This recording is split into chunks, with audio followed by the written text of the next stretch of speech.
cet improvisateur intérieur là tous, il faut juste lui laisser un peu de place de temps en temps parce que du coup il peut être très utile dans certaines situations.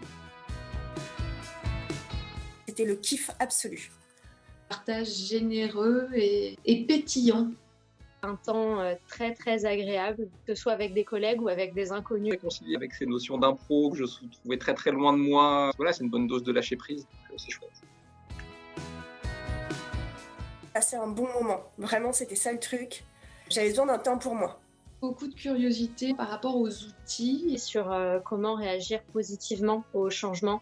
Pour voir comment on peut utiliser ça et faire des rapports entre improvisation et ce qu'on peut vivre dans le monde professionnel. Il y avait un truc un peu plaisir, challenge, parce que c'est pas trop mon truc de jouer, de faire semblant et tout. Donc voilà, c'était aussi l'envie de me challenger personnellement. Peut-être par rapport au fait que c'était à distance. Parce que je me disais, ça peut être un peu compliqué.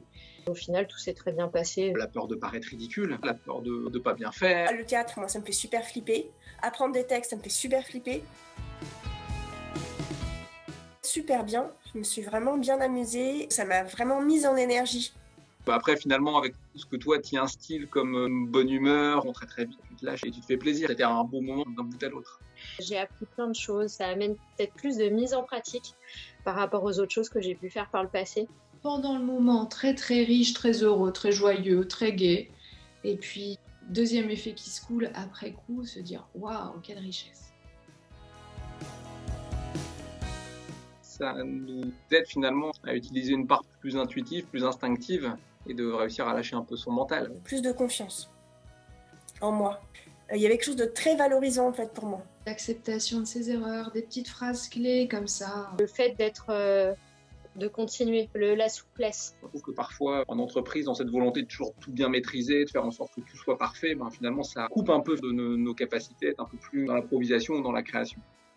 C'est aussi des bonnes choses, finalement, qu'on peut assez facilement réutiliser dans des problématiques de relations peut-être parfois un peu plus conflictuelles. Parce que c'est des choses, je pense qu'instinctivement, on le sait, on devrait fonctionner comme ça. Mais l'avantage de ces formations, c'est que ça permet de se le remettre en tête et de l'appliquer. Celle-ci était particulièrement intéressante. À toutes les personnes en fait qui ont une dimension un petit peu managériale ou organisationnelle. Tout manager qui peut aussi avoir besoin de cette prise de recul-là et puis de cet apport de légèreté. Ben ouais, c'est ce qui nous permet aussi de faire les choses avec sérieux sans se prendre au sérieux. À tous ceux qui sentent qu'à un moment donné, ça peut être un plus d'apprendre justement à sortir un peu du cadre et à s'autoriser à improviser de temps en temps sans vouloir tout maîtriser. À tous ceux qui en ont envie et surtout ceux qui flippent.